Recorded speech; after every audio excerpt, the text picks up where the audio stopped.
Barrister Suman বাটপারি করছে, ওই বেনজির অপরাধ করছে।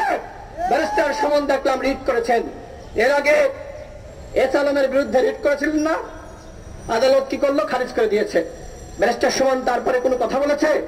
মুখে কুলু পেতেছে, বলেছে যে তুমি ভাই সামাজিক যোগাযোগ মাধ্যমে এই ভাইরাল ইস্যুতে কথা বলেছো, ভাইরাল হয়েছে, এমপি হয়ে গেছো, এখন আর কথা বলবে না। কথা বললে তোমার এমপিগিরি ছুটিয়ে দেওয়া হবে।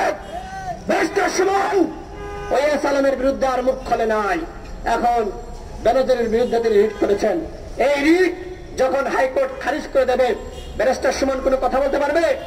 প্রত্যেকটা ভাইরাল ইস্যুতে তিনি রিট করেন, আলোচনায় থাকেন, ভাইরাল ধান্দায় থাকেন।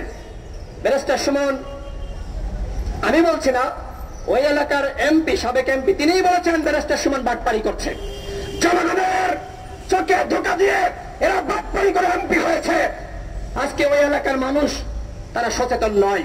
তারা যদি সচেতন হয়তো এই দামি নির্বাচনে ব্যারিস্টার সুমনকে সে যতই ভালো মানুষ হোক ভোট দিতে যাইতো না। এই কথা আমি কেন বললাম? তিনি বেনজিরের বিরুদ্ধে আবার রিট করেছেন। বেনজিরের যদি বিচার এরপরে যদি খারিজ করে দেয়, তখন তিনি আর মুখ খুলবেন না।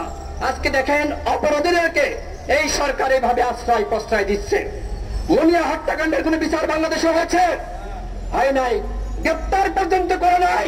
অথচ আমাদের সভাপতি তিনি ওই সন্ত্রাসী ছাত্রলীগকে যারা আমাদের উপর হামলা করে, যখন তাদেরকে গুন্ডা বলে, সন্ত্রাসী বলে, তখন তার বিরুদ্ধে গ্রেপ্তারি পরোয়ানা জারি হয়।